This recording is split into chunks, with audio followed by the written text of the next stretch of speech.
చెప్పులెట్టి pass అయ్యవా చదివి pass అయ్యవా? ఏడు pass అయ్యా, నీకు అది లేదు. దా రే, రే, అల్లు, అల్లు. యువరాజుల బాటలన్నా? ఉరోని.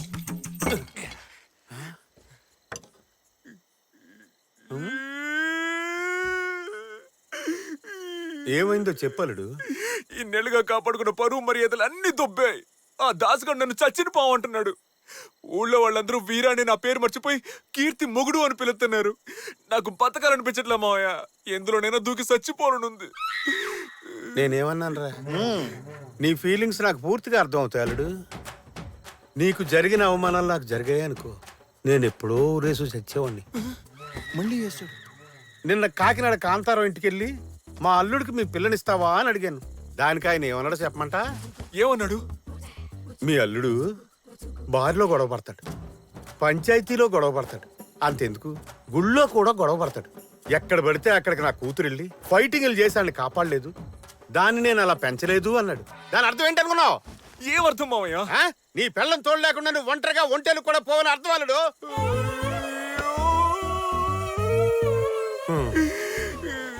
ఇవన్నీ వింటూ నేను బతుకుండాలా? ఇప్పుడే చచ్చిపోతా. నాది నువ్వు చావాలంటే తాగాల్సింది ఇది కాదు. మోటార్ రూమ్ లో దొడ్లు గడిగే ఫినాల్ బాటిల్ ఉంటది, అది అయితే పని అవుతుంది. నేను వెళ్తా, ఏయ్. వెళ్ళి చచ్చిపోతా. చస్తే పోయిన మర్యాద మళ్ళీ తిరిగి వస్తుందా? మర్యాద పోయిందని తట్టుకోలేక పైకి పోయడం చెడ్డ పేరే మిగులుతుంది. ఎక్కడ పోయిందో అక్కడే ఎత్తుక్కోవాలరా. ఎక్కడ పడితే అక్కడ ఎతికేవనుకో, ఎతికేది ఎలాగా దొరకదు. పోయిన మర్యాద ఎన్నటికీ తిరిగిరాదు. ఏంది మావయ్య నువ్వు అనేది? నీ పెళ్ళం ఉందే, అది నీకన్నా బలశాలని ఊరు ముందే నిరూపించుకుంది. అదే ఊరు ముందు నీ పెళ్ళం కన్నా నువ్వే బలవంతులని నిరూపించుకుని చూపించు. అంటే మళ్ళీ వాళ్ళతో తిన్నాలో గొడవ పడమంటావా? మంది ఎక్కువైంది నీకో. మరి వచ్చే నెలలో నీ పెళ్ళం ఓ కుస్తీ పోటీల్లో పాల్గొంటుంది కదా. అవును. అదే పోటీలో నువ్వు చేరి దాన్ని తుక్కు తుక్కు కింద ఓడించి గెలిచి చూపించు. దీనికన్నా ఫినాలే బెటర్. ఏంది అల్లుడు ఆలోచనలో పడ్డా? ఆ గెలుపు తర్వాత ఈ ఊళ్ళో వాళ్ళందరూ నీకు ఇచ్చే మర్యాద ఉంటుంది చూడు, అది వేరే లెవెల్ అంతే. ఏంటన్నా పిచ్చి పిచ్చిగా వాగుతున్నా? అమ్మాయిల పోటీల్లో ఈడెలా పాల్గొంటాడు చెప్పు? సెక్షన్ 407 ప్రకారం ఇది అసలు రూలే కాదు. నువ్వు నీ తొక్కలో రూల్స్ మర్చిపెట్టుకో. ఫారెన్ లో జరిగింది కదా, టీవీలో మనం చూసాం కదా. బలవంతంగా అయినా ఒప్పిద్దాం. ఇండియా ఇంకెప్పుడు డెవలప్మెంట్? వీడికి అసలు కుస్తీ పడ్డమే తెలియదుగా. ఇందులో పెద్ద తెలుసుకోవడానికి ఏముందిరా? మన ఊళ్ళో కబడ్డీ ఎంతో, ఆ ఊళ్ళో కుస్తీ ఎంత? ఏమంటున్నావు మాంసు? కబడ్డీ కుస్తీ ఒకటా? ఈ పోటీలన్నీ ఒకే బాపత్రా, పేర్లే వేరు వేరంతే. నేను చెప్తున్నాను కదా, పోటీలో నుంచో గెలిచి తీరతావు. జై హింద్.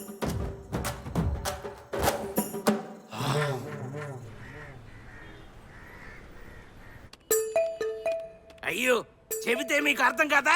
అది లేడీస్ కి జరిగే పోటీ. ఆడాళ్ళు మాత్రమే ఆడాలి అందులో. జెంట్స్ ఆడే పోటీలో పాల్గొను నువ్వు. అది జరగని పని అని చెప్తున్నా. నా మేనల్లుడు లేడీస్ మ్యాచ్ లో పాల్గొంటాడు. వాడికి అది లైఫ్ అండ్ డెత్. ఓయ్, నువ్వు అనుకున్నట్టు ఇది సాదా కుస్తీ కాదు, మట్టి కుస్తీ. మట్టి కుస్తీ అంటే మట్టిలో తనుకుంటారా? కుస్తీ అంటే modern freestyle wrestling, mat మీద ఆడేది. కానీ మట్టి కుస్తీ ఓల్డ్ ట్రెడిషనల్ రెజ్లింగ్, మట్టిలోనే ఆడాలి. Super tough. అదంతా నువ్వు చెప్పకూడదయ్యా. మేమంతా పుట్టినప్పటి నుంచి మట్టిలోనే దొరిలాం. గిల్లి గోలి బొంగరం కోతుకొమ్మచ్చి చుక్చుక్కు బిళ్ళ తొక్కుడు బిళ్ళ కర్రసాము ఇలా మేము ఆడిన ఆటలన్నీ జీవితంలో వాడుంటావా? మేమందరం మట్టిలో మాటికెళ్ళయ్యా. నువ్వు మట్టి వాగుడు ఆపి మా అల్లుడి పేరు రాసుకో ముందు. రాసుకో. Hello sir. అవును సార్, బాగా నసగాళ్ళ ఉన్నారు. ఇదిగో వస్తున్నారు. ఈడే ఒక పొట్టి నస మన్న నస అంటున్నాడు. వెళ్ళు, నువ్వు వచ్చాక చెప్తా. ఏంటి ప్రాబ్లం? సార్, రాజమండ్రి ఏరియా నుంచి వచ్చారు సార్. కీర్తితో కుస్తీ పట్టాలి, పోటీ పెట్టమని తన హస్బెండ్ ఒకటే నసపెడుతున్నాడు సార్. వాళ్ళిద్దరి మధ్య ఏదో సమస్య అనుకుంటా. అది ఎలా తీర్చుకుందాం అనుకుంటున్నాడు సార్. ఇంట్లో సమస్య అయితే దాన్ని ఇక్కడ తెలుసుకోవాలా? కోర్టుకు వెళ్ళమనవయ్యా, ఇడియట్స్. కోర్టుకి వెళ్తే ప్రాబ్లం తొందరగా తేలదు. వెంటనే సొల్యూషన్ కావాలనే కదా ఇక్కడికి వచ్చారు. అందరూ తప్పేంటి? అయితే మ్యాచ్ అరేంజ్ చేయమంటావా? ఏంటి నువ్వు? మ్యాచ్ అరేంజ్ చేస్తే తప్పేంటి? ఇంతకు ముందు హస్బెండ్ అండ్ వైఫ్ మ్యాచ్ జరగనేలేదు. జరిగితే ఆల్రెడీ పోటీలన్నిటికీ షెడ్యూల్ ఫిక్స్ చేశాం కదా సార్. స్పెషల్ కేటగిరీ మ్యాచ్ అని అనౌన్స్ చేస్తే పోలా? అంతా మన చేతిలో పనేగా. అచ్చరే, నువ్వెందుకు ఈ మ్యాచ్ జరిపించాలని అంత ఇంట్రెస్ట్ చూపిస్తున్నావు? కమ్ ఆన్, ఈ మ్యాచ్ జరిగితే నీకు నీ క్లబ్కే బెనిఫిట్. ఎలా చెప్పు? ఒక హస్బెండ్ వైఫ్ మ్యాచ్ జరిగితే పబ్లిక్ లో ఒక ఎక్సైట్మెంట్ ఉంటుంది. స్పాన్సర్స్ చాలా మంది వస్తారు, అడ్వర్టైజ్మెంట్స్ ఉంటాయి. మనం టికెట్ రేట్స్ పెంచి డబ్బులు బాగా లాగొచ్చు.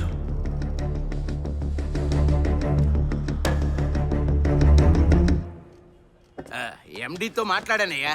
ఏపీ నుంచి వచ్చిన మీ ఉత్సాహాన్ని మెచ్చుకొని ఎండి పోటీకి ఓకే అనేశారు. పోటీలో ఈయన పాల్గొనబోయేది. ఈయనే పేరు వీర వీర.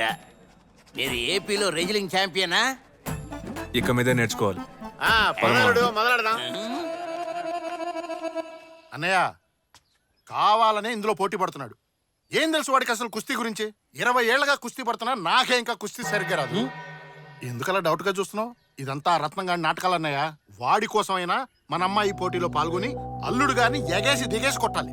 బావుందయ్యా నువ్వు చెప్పేది. ఊరందరి ముందు దీని మొగుడిని ఇది కొడితే రేపు మళ్ళీ ఇద్దరు కలిసి ఎలా కాపురం చేస్తారు? కీర్తి, ఈ పోటీలో పాల్గొనడం లేదని చెప్పేసిరా. మనకి కుస్తీ వద్దు, ఏమొద్దు. Sir post.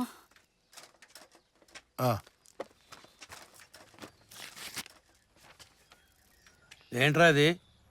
పొగరు కాకపోతే ఎంత పని చేశారో చూడు. డైవర్స్ నోటీస్ పంపించారు వాళ్ళు. ఆవేశపడద్దు అన్నారు. ఇప్పుడు కూడా ఆవేశపడకపోతే ఎలా? విడగొట్టేద్దామనే. వీళ్ళంతూ చూడాలన్నయ్య. ఓరి భగవంతుడా.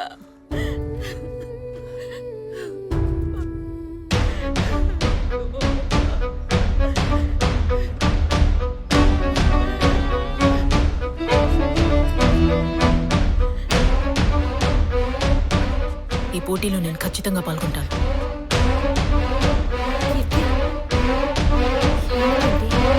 కోడాంగి కుస్తీ సమాజం. ఏంట్రా ఇదేదో తేడా ఉంది? ఈ ఏరియా మొత్తంలో ఈయనరా పెద్ద కుస్తీ పైల్వాన్. ఈయన దగ్గర నేర్చుకుంటేనే దాని మీద గెలవగలం.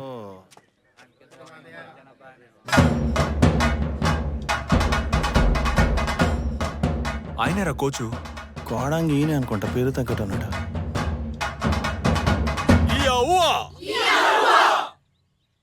రా పిచ్చుకొక్క అరిసినట్టు అరుతున్నాడు. ఈడేం కుస్తీ నేర్పిస్తాడు రా.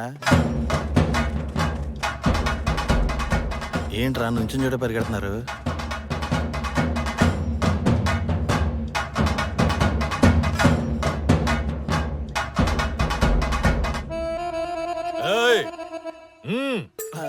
పదరా, ఖర్చేసేలా ఉన్నాడు.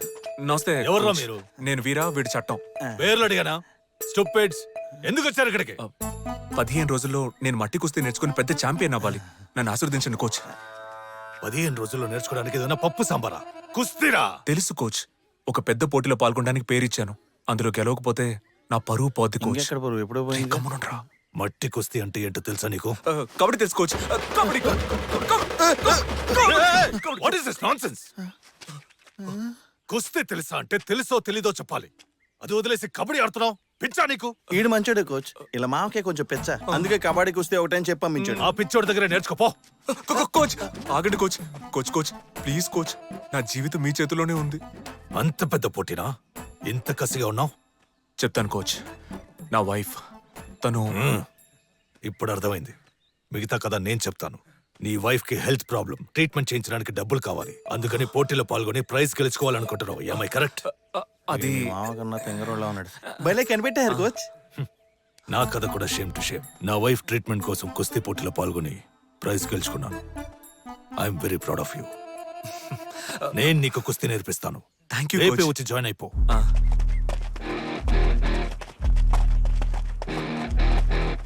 నువ్వు పోటీ పడేది నీ పెళ్ళంతో అన్న విషయం ఇది తెలిస్తే నిన్ను శతక్కొట్టి చెవులు మోయిస్తాడు.